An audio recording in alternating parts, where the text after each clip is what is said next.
වෙළඳපොළ ක්‍රියාකාරීත්වයේ කුමනාරින්ද සිදුවන්නේ යන්න ඔබේ අවධානයට යොමු කරන්නයි මේ සූදානම. අද දිනේදී කොටස් වෙළඳපොළෙහි ඍණාත්මක පසුබෑමක් වාර්තා වේ. ගෙවුණු දිනය තුළ සමස්ත මිලදර්ශකයෙහි ක්‍රියාකාරීත්වය පිළිබඳව අවධානය යොමු කරන විට ඒ උදෑසන පටන්ම මන්දගාමී ස්වරූපයක් පෙන්නුම් ගනු ලැබුවා.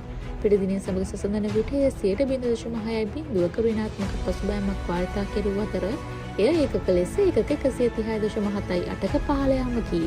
දින අවසානයේදී සමස්ත මිලදර්ශකයෙහි ඒකකගේ සටහන් වූයේ ඒකක 21,697.72ක් ලෙසයි. එමෙන්ම තෝරාගත් සමාගම් නියෝජනය කරන S&P SL 20 මිලදර්ශකයෙහි ක්‍රියාකාරීත්වය පිළිබඳව අවධානය යොමු කරන විට එය උදෑසන පටන්ම ඍණාත්මක ස්වරූපයක් පෙන්නුම් කරනු ලැබුවා.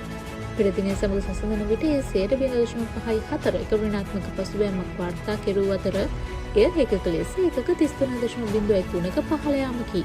දින අවසානයේදී S&P SL 20 මිලදර්ශකයෙහි ඒකකගේ සටහන් වූයේ ඒකක 6,066.49ක් ලෙසයි. ගෙවුණු දිනය තුළ සමස්ත වෙළඳපොළ පිරිපැටුම රුපියල් බිලියන 1.44ක් ලෙස වාර්තා වන අතර වෙළඳපොළ ප්‍රාග්ධනීකරණය වාර්තා වන්නේ රුපියල් බිලියන 7,856.25ක් ලෙසයි. එමෙන්ම සමස්ත වෙළඳපොළ පිරිපැටුපෙන් රුපියල් මිලියන 456.27ක් ක්‍රොසින්ස් අත්පත් කරගන්නා අතර හේමාස් හෝල්ඩිං සහ ඇක්සස් ඉන්ජිනියරින් යන සමාගම් ඉහළම ක්‍රොසින්ස් වටිනාකමක් වාර්තා කළ සමාගම් අතර ඉදිරියෙන්ම සිටියා. දිනය තුළ සමස්ත වෙළඳපොළ මිලදී ගැනීම් ද අවධානය යොමු කරන විට දේශීය මිලදී ගැනීම් රුපියල් මිලියන 1,396.3ක් ලෙස වාර්තා වන අතර එය සමස්ත වෙළඳපොළ පිරිපැටුපෙන් 97ක්.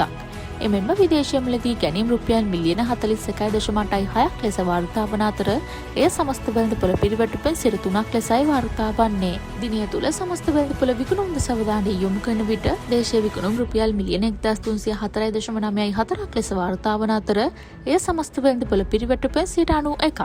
එමෙන්ම විදේශීය විකුණුම් රුපියල් මිලියන 133.55ක් ලෙස වාර්තා වන අතර එය සමස්ත වෙළඳපොළ පිරිපැටුපෙන් 9ක් ලෙසයි වාර්තා වන්නේ. ගෙවුණු දිනය තුළ ප්‍රතිශතාත්මකව ඉහළ මිල වර්ධනයක් වාර්තා කළ කොටස් පිළිවෙලින් Horana plantations, Tess Agro non-14, කළදාරි හොටෙල්ස්, කිල්ස් ෆුඩ් ප්‍රොඩක්ට්ස් සහ ආපිකෝ ඉන්ෂුරන්ස් ලෙස වාර්තා වනවා. එමෙන්ම ප්‍රතිශතාත්මකව මිල ගණන් පහළ ගිය කොටස් පිළිවෙලින් industrial asphalt Ceylon, Agstar non-14, Softlogic holdings, HMB finance non-14 සහ ටෙස් ඇග්‍රෝ ලෙස වාර්තා වනවා. ගෙවුණු දිනය තුළ සමස්ත මිලදර්ශකයට ඉහළ ධනාත්මක බලපෑමක් ඇති කළ කොටස් පිළිවෙලින් Seylan bank, Lanka IOC, Malwatte Valley plantation, dip products සහ නැෂනල් ඩිවලොප්මන්ට් බැංක් ලෙස වාර්තා වනවා. එමෙන්ම සමස්ත මිලදර්ශකයට ඉහළ ඍණාත්මක බලපෑමක් ඇති කළ කොටස් පිළිවෙලින් commercial bank of Ceylon, Melstacorp, lion brewery Ceylon, Hayleys සහ ජෝන් කිල්ස් හෝල්ඩිංස් ලෙස වාර්තා වනවා.